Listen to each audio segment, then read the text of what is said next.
애굽이 이주했던 이스라엘이 요셉이 총리였던 시절에는 우대를 받았습니다. 언제부터 종살이로 전환됐는지는 분명하지 않습니다. 오늘 본문의 때가 모세가 출생한 때니까 이주한 이후로 약 350년이 지난 때입니다.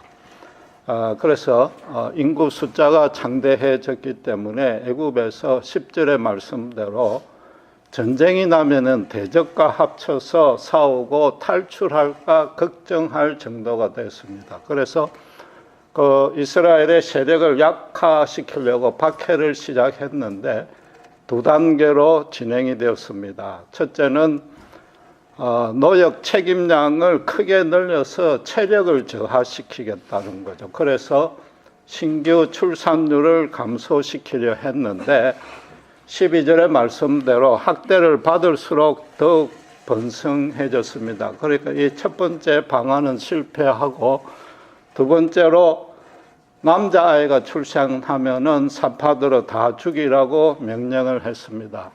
오늘은 그 첫 번째 노동을 강화하는 내용을 살펴보겠습니다. 그런데 어쨌든 애굽은 당시의 군사력이 엄청났고 인구수로 따져도 이스라엘보다는 훨씬 더 많았을 겁니다. 그런데도 이스라엘을 두려워했던 것은 그럴 만한 근거가 있기 때문입니다. 유대인들이 거주했던 고센 지역은 애굽으로 따지면 완전 국경의 변두리였고 이쪽 시나이 가나안반도 가나안 땅 쪽에 가까웠습니다.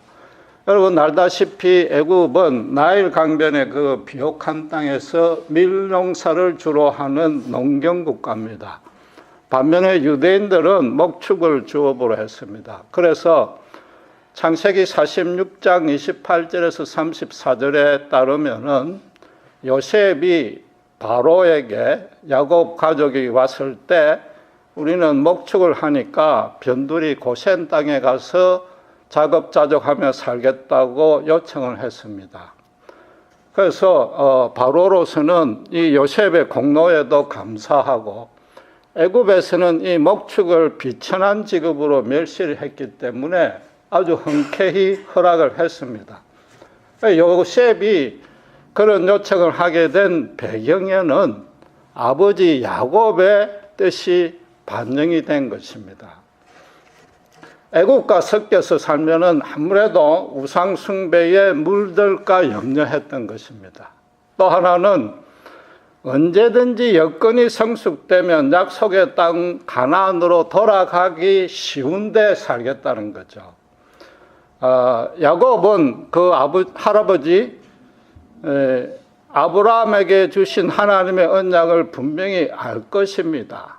거기에 4대 만에 400년 후에 돌아올 것이라는 그 약속의 기한도 몰랐을 리는 없습니다. 그럼에도 어쨌든 최대한 빨리 돌아가겠다는 그 소망은 놓지 아니했고 야곱은 야곱 나름대로의 개인적인 이유가 있었던 것입니다. 아버지 이삭에게 속여서 장자권을 뺏는 바람에 형 에서의 미움을 사서 결국 애삼촌이 사는 하란 지방으로 도망을 합니다. 그때 창세기 28장 10절에서 22절에 보면은 도중에 베델에서 누워 자는데 꿈에 뭐가 나타났지요? 하늘에서 사닥다리가 나타나고 천사들이 오르락내리락 하는 가운데 그 위에서 여호와 하나님이 야곱에게 다시 약속을 합니다. 너가 누운 땅 이게 내 소유가 될 것이다. 내 자손이 온 땅에 티끌같이 편만해질 것이다. 땅의 모든 족속이 네 후손으로 말미암아 복을 받을 것이다. 너가 어디를 가든지 내가 너와 함께 할 것이다. 아브라함의 언약을 다시 구체화하고 재확인한 것입니다. 그러면서 마지막으로 뭐라고요? 너는 반드시 이 땅으로 돌아올 것이다. 그런 거죠. 야곱으로서는 어쨌든 자기 많은 고향으로 돌아갈 소망이 있었습니다. 그런데 결국은 애굽에서 늙고 병들어 여의치 않자 제발 나를 할아버지 곁에 묵게 해달라 했고 그 유언대로 실현이 됐습니다. 요셉이 그때 고센 땅으로 요청할 당시는 가족이 다 해봐야 70명밖에 안 됐고, 안 그래도 목축업을 천대하는 까닭에 내심 멀리 고센에 가서 거주하겠다니까 반가웠던 거죠. 당장 오케이 했는데 결과적으로 이런 사태가 될지는 그 당시로서는 전혀 예상을 못했고, 이제는 요셉을 모르는 왕에게 큰 골칫거리가 된 겁니다.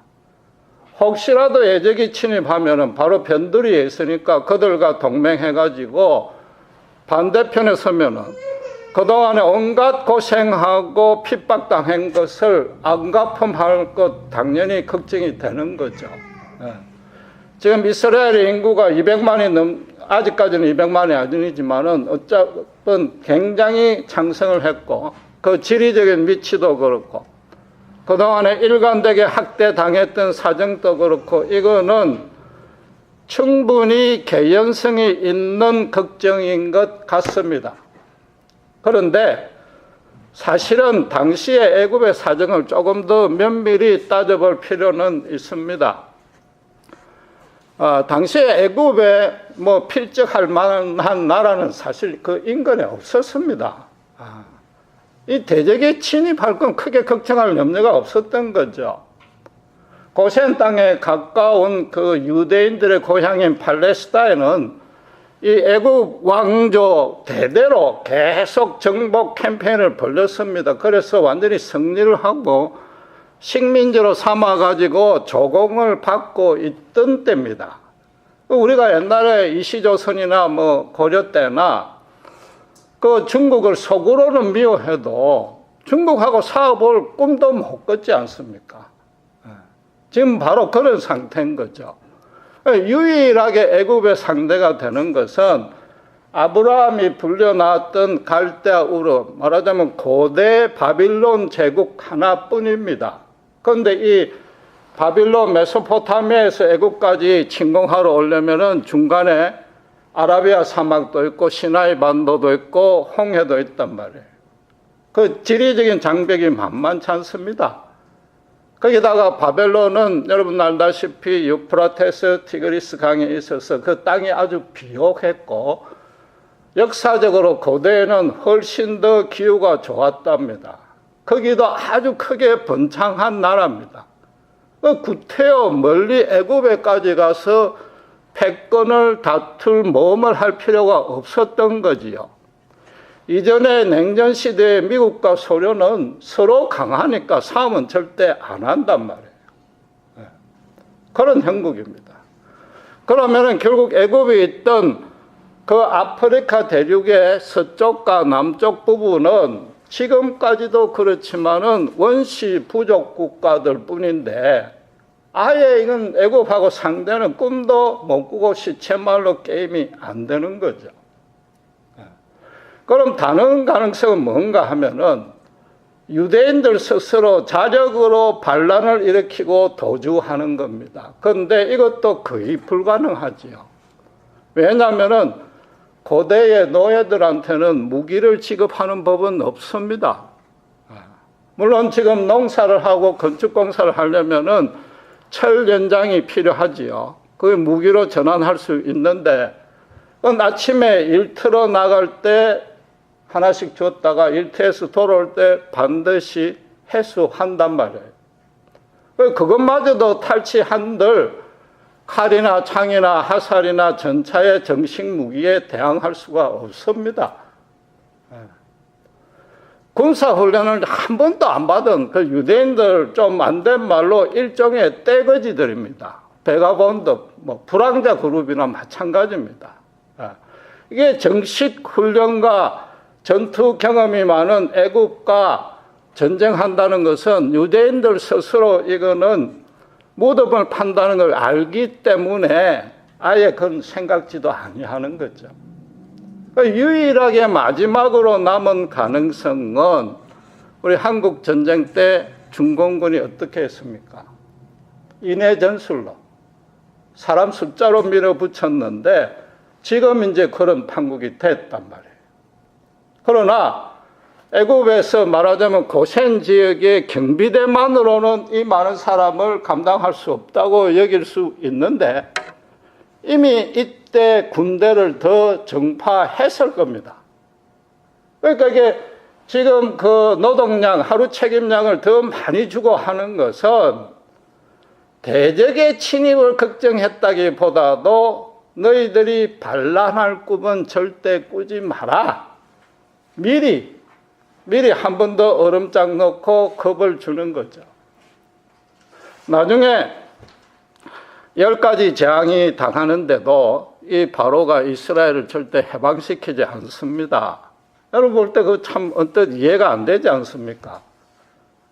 그럼 왜 그런가 하면은 그 재앙을 10번이나 당해도 그로 인한 경제적인 인적 손해로 애굽이 국가적으로 휘청거릴 만큼 큰 영향을 안 받았다는 뜻이죠.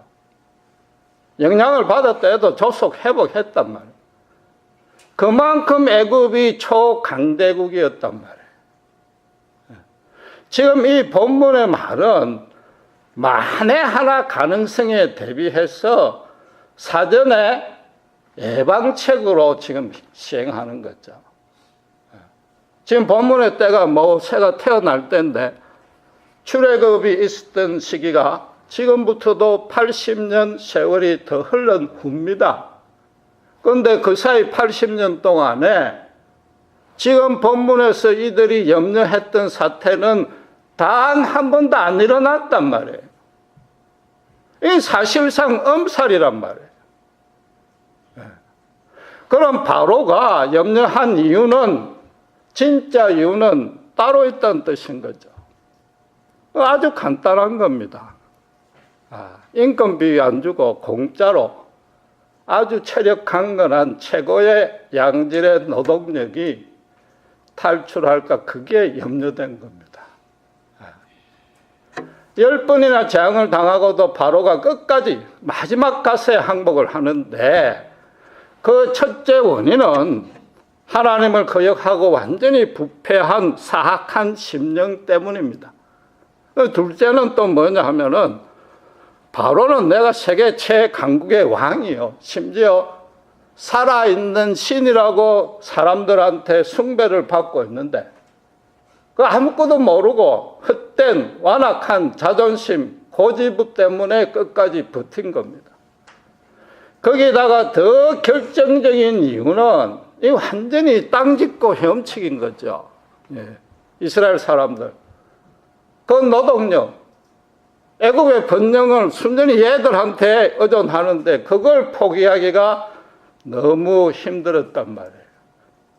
그러다가 이제 바로가 결국은 자기 장남이 죽으니까 가만히 생각해 보니까 어떻습니까? 다음에는 틀림없이 내가 죽을 차례구나. 그러니까 어쩔 수 없이 풀어주었단 말이에요. 여러분 간단하게 이렇게 한번 가정해 보세요. 지금 미국에서 트럼프가 외국에 있는 미국 회사들 본국으로 돌아오라고 강력히 요구합니다. 그렇죠. 미국에서도 한 10,000명이 있는 종업원이 있는 회사는 엄청난 대기업입니다. 출애굽할 때 이스라엘이 남자 장정만 60만 명이었습니다. 아주 건장한 노동력인데 그래 따지면은 10,000명의 종업원을 가진 대기업 60개가 한꺼번에 외국으로 나가겠다. 그걸 허락하겠습니까? 트럼프가? 대통령 공약을 그걸로 대통령이 되는데 만약에 그런 사태가 벌어지면 그야말로 탄핵갑니다 말이에요. 여러분 오늘 본문에 계시된 하나님의 진리는 너무나 간단합니다. 아주 강력하게도 명료하게 모든 세대 모든 인간이 귀담아 들어야 될 진리 하나입니다. 그럼 뭐냐? 하나님을 모르는 인간은 어떤 그럴싸한 명분을 앞세울지라도 돈이 주인이라는 거죠. 돈의 영향력에 일생이 좌우되는 돈의 노예라는 겁니다. 자칭 타칭 신이라는 바로도 지금 현존하는 7대 불가사의 중에 첫 번째로 꼽히는 피라미드도 지었지만은 실제로는 이 돈 한 푼에 쩔쩔맸던 너무나 치사하고 연약한 인간에 불과하다는 거죠. 돈을 주인으로 모시는 인간들은 비록 겉으로는 화려하고 장엄하고 풍요로운 문명을 발달시킬 수 있을 겁니다. 그러나 전도서의 솔로몬이 고백한 대로 해 아래서 행하는 모든 것은 헛되고 헛되고 헛될 뿐입니다.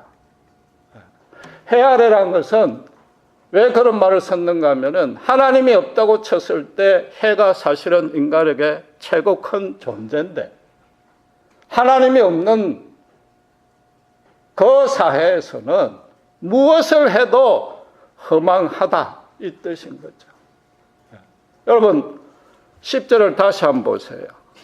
10절에 그들이 어떻게 염려했습니까?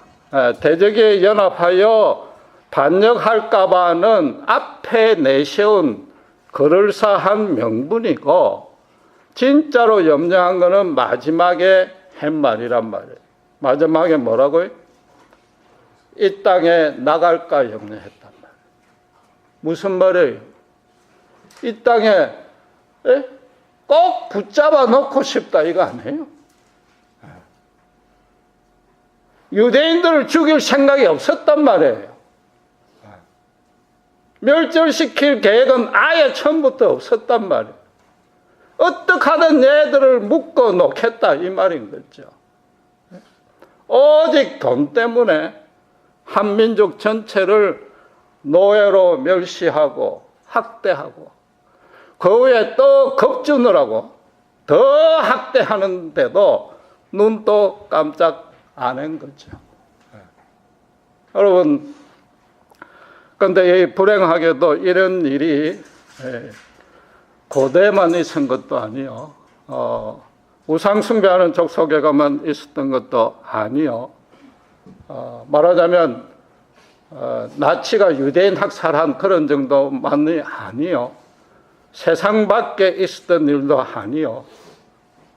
교회 안에서도 이런 일이 있었단 말이에요. 19세기 말이나 20세기 초에 서구 제국주의가 약소한 국가 국민들을 노예로 삼아 학대했지 않습니까?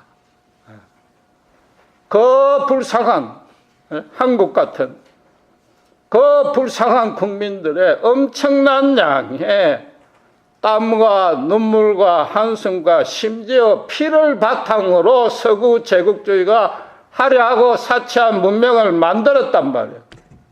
그들이 누구였는가? 명색이 크리스찬들이었단 말이에요. 그들이 뭘 앞세웠는가? 성경 구절 하나님의 뜻이라고 앞세웠단 말이에요. 겉으로는 하나님 뜻이라고 그러니까 어느 누구도 거역 못하고 반발 못하는 명분을 앞세웠지 않느냐 말이에요. 그런데 그 일이 작년하고 올해 미국 바로 여기서도 일어난단 말이에요. 세계 최고 선진국인 미국에서 크리스천들이 동성애하고 낙태를 반대한다는 성경적인 명분 한두 개를 앞세우고 사실은 잘 먹고 잘 살게 해주겠다는 트럼프에게 몰표를 주었단 말이에요.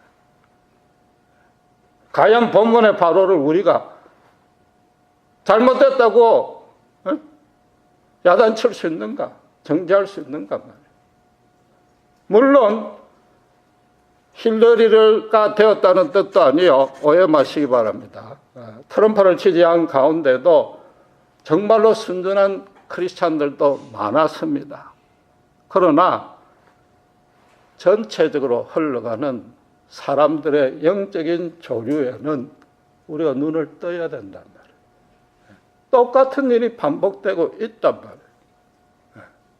여러분 제가 한국 연예 프로 중에 비정상회담을 비교적 자주 봅니다. 여러 나라 청년들이 서로 다양한 이견과 가치관을 접할 수 있고 또 그들이 서로 다른 이견을 가지고 서로 인정하고 타협의 그 과정이 참 흥미롭습니다. 이번 첫 주제가 뭐였는가 하면은 2017년 새해의 세계는 어떤 방향으로 흘러갈 것인가. 그런데 마침 그 서양 문화사를 전공하고 아주 박식하고 그래서 저도 개인적으로 좋아하는 분인데 조성년 작가가 나왔습니다. 이 사람이 한마디로 정의를 했습니다. 지금까지의 좌우의 이념 대립은 벌써 끝나고 세계는 열린 세상에서 닫힌 세상으로 바뀌는 중이라고 진단했습니다. 올해부터 그게 본격적으로 시작될 거라는 거죠. 영국이 유럽연합에서 탈퇴한 것을 시발로 시작이 된 거죠. 그러면서 트럼프가 당선된 이후에 미국의 3대 조류가 형성된데 첫째는 포퓰리즘, 대중주의, 둘째는 내셔널리즘, 국가주의, 국수주의, 세 번째는 프로텍셔니즘, 보호무역주의. 아시아도 마찬가지입니다. 지금 필리핀 대통령, 일본의 아베 수상, 중국의 시진핑, 전부 보수 강경파가 국민들에게 인기를 얻고 있고 올해 EU에서 대선이 여러 번 치러지는데 지금 현재 그런 사람들이 강경파가 지금 득세를 하고 있답니다. 그러니까 한 패널이 100년 전의 제국주의 시대, 식민지 시대로 되돌아가는 것 같아서 가슴이 아프다고 그랬습니다. 그때 제가 속으로 100년 전이 아니고 오늘 본문에 3,500년 전에 모세 시대로 돌아가는 거다. 아니 그 전에 소돔과 고모라 시대예요. 바벨탑의 시대예요. 노아 홍수 시대로 되돌아가는 것이고 더 정확히 말하면은 거기서 단 한 걸음도 진보하지 아니했다는 거죠. 똑같다는 거죠. 돈을 노예로 삼는 자는 오직 똑같은데 어떤 시대 어떤 상황에서도 똑같은데 지금 21세기에는 조금 더 그럴싸한 명분을 앞세운 것뿐인 거죠. 인권이다, 자유다, 평등이다. 누구도 거역 못할 명분을 앞세웠지만은 그 안에 하나님은 없단 말이에요. 하나님을 거역하는 사회, 하나님이 부재한 데서는 인간이 겪는 모든 문제의 궁극적인 뿌리는 돈입니다. 돈. 성경도 선언하지 않습니까? 디모데전서 6장 10절에 돈을 사랑하는 것입니다. 그 말은 뭐예요? 돈이 중요하지 않다는 뜻은 절대 아니에요.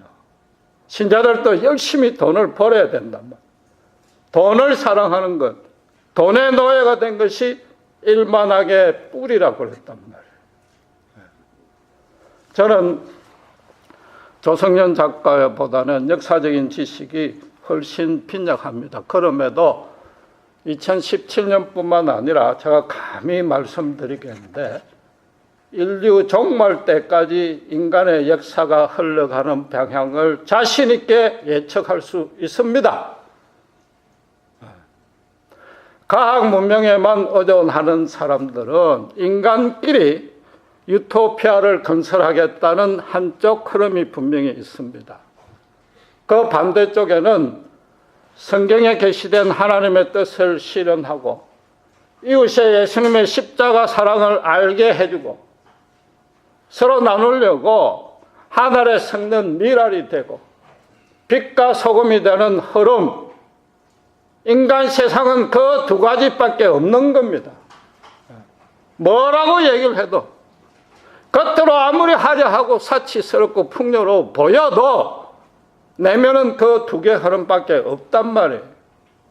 전자는 틀림없이 비약적인 우리 상상치도 못할 문명을 발전시키고 편리하고 하려 할 것입니다. 그러나 그 속은 썩고 썩어서 무엇을 해도 평강이 없을 것이고 하나님의 심판이 임하기 전부터 스스로 허망해져서 멸망으로 치닫는 겁니다. 그렇게 인생이 마감이 되는 겁니다.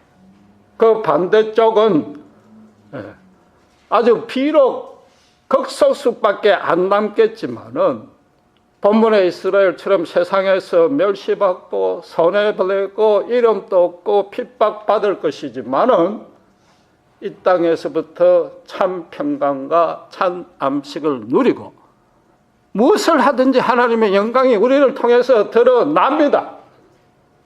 결국에는 하나님 보좌 앞에 서게 된단 말이에요.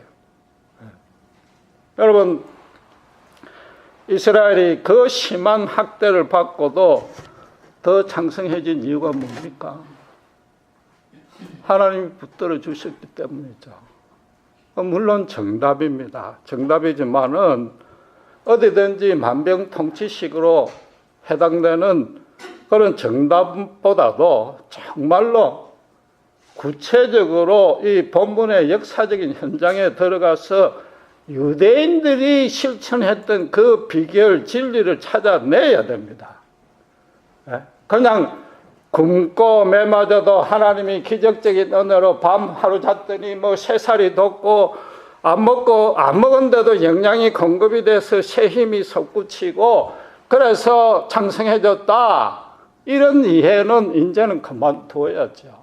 하나님이 그렇게 못할 리는 없습니다. 그러나 하나님이 역사하는 방법은 일상적인 생활에서 아주 일상적인 모습으로 일어나는 겁니다. 이스라엘이 장성한 이유가 뭔지 아세요? 구조적으로 돈을 대해서 염려할 필요가 없었단 말이에요. 아예 돈이 없었단 말이에요. 세상의 정치, 경제와 완전히 격리되어 있었단 말이에요. 또다시 뭐 예배하고 기도했더니 뭐 하나님 봐줬다 이런 식으로 너무 성급하게 결론 내리지 마세요, 제발. 그때는 성막도 없었고 성전도 없었고 성경도 없었고 율법도 하나 없었습니다. 매일 나가 고역을 했단 말이에요. 나중에 예배드리러 보내달라는데 죽기까지 안 보내줬으니까 예배드리도록 허락을 안 했을 거 아니에요. 그 매일 힘든 일에 하고 오니까 집에 들어오면 지쳐서 누워 자기 바쁜데 언제 그러냔 말이에요. 그들이 소지한 건 오직 하나밖에 없었던 겁니다. 아브라함의 언약입니다. 야곱이 포기하지 아니했던 꿈입니다. 하나님이 도와주시면은 언젠가는 고향 땅으로 갈 것이다. 그 소망 하나만 아주 가늘하게 끝까지 놓치지 아니하고 있습니다. 그때까지 어떻게 하든 견디자. 그래서 빠삐용처럼 뭐 바퀴벌레도 잡아먹고 쥐도 잡아먹고 그렇게 견딘 겁니다. 바꿔 말해서 이 애굽이 사악하고 치사한 목적으로 고난을 허용했지만 그게 오히려 그들이 창성해질 수 있었던 가장 큰 이유였단 말이에요. 저녁에나 하나님 약속 하나만 붙들고 그저 막 하루 종일 노동만 한 겁니다. 여러분, 이거 엄청난 얘기입니다. 엄청난 얘기예요. 왜냐? 그들이 아브라함의 언약을 알고 믿었다면은 400년 후에 돌아간다는 약속이었습니다. 지금 언제 됐다고요? 350년밖에 안 됐단 말이에요. 자기들 평생에 돌아갈 소망이 없어. 하나님을 정말로 믿는다면. 일상이 고난이었단 말이에요. 나서 죽을 때까지 노예로 고난이었단 말이에요. 내 삶이 고난이었고 존재하는 자체가 고난이었단 말이에요. 그걸 그 사람들은 견딘 거단 말이에요. 나는 여기서 죽더라도 내 17대 후손만큼은 언제 실현될지 모르는 그때에 그 후손들만큼은 하나님이 약속하신 젖과 꿀의 땅에 보내겠다. 내가 여기서 죽으면은 그들이 돌아갈 수가 절대 없다. 그걸로 창성해집니다. 그걸로. 그러니까 어떻게? 차츰 고난이 불편한 게 문제가 안 된 거죠. 고난이 일상인 겁니다. 고난 중에 오히려 더 기뻐할 수 있고 소망을 더 키워갈 수 있는 겁니다. 육신이 건강하다고 해서 정신이 건강하다는 보장은 없지만은 정신이 창성해야만 육신까지 창성해지는 것은 절대적인 진리입니다. 그들의 중심에 하나님 예배도 못 드리고 기도도 못 했을 거예요. 하나님 약속 그거 하나 붙들고 절망하지 아니했고 서로 힘을 보태가면서 위축되지 아니했고 우리 후손은 그 땅에 보내자. 그걸로 매일 새 힘이 솟은 것이단 말이에요. 여러분 본문이 요셉을 모르는 그 돈만 밝힌 바로를 정죄할 목적으로 기록된 게 아닌 것입니다. 하나님을 모르는 세상과 사람은 그중에 신자들도 때로는 하나님과의 친밀한 교제가 끊기는 순간 돈이 가는 쪽으로 흘러가게 된다. 그 얘기입니다. 돈도 세상을 따라갈 수밖에 없다는 거죠. 실감나게 이야기해서 돈독이 오른 자만 부자가 되는 겁니다. 좀 부드럽게 이야기하면은 돈을 사랑하는 자, 돈을 모으는 겁니다. 돈을 사랑하는 그 의미 안에는 오늘 노예로 학대하듯이 수단 방법 안 가리고 돈을 벌겠다는 뜻인데 그게 부자가 안 되면 오히려 더 이상한 거 아니에요? 역으로 이야기하면은 신자가 되었다는 첫째 근본적인 의미가 뭡니까? 돈의 노예에서 자유롭게 되었단 말이에요. 세상의 손해와 핍박, 멸시, 돈이 없어서 당하는 것 그 기꺼이 감내할 수 있게 되었단 말이에요. 예수님을 사랑하는 그게 더 좋아서 그걸로 바뀐 것이단 말이에요. 지금까지는 세상의 부자가 되는 것이 인생의 목적이었다가 하나님 안에서 영적인 부자가 되는 것이 인생의 목적인 자로 바뀌었단 말이에요. 그런 자는 어떻게? 하나님의 일용할 양식을 반드시 책임져 준다. 그게 본문의 얘기인 겁니다. 기도 안 해도. 물론 기도해야죠. 당연히. 그들이 할 수 없었던 그런 상황에서도 그 약속 하나 붙들고 하나님 쪽으로 잠시 시선만 돌렸는데도 430년 동안 창성하게 보호해 주시고 고향 땅으로 기어이 돌아가게 하시는 하나님이었단 말이에요.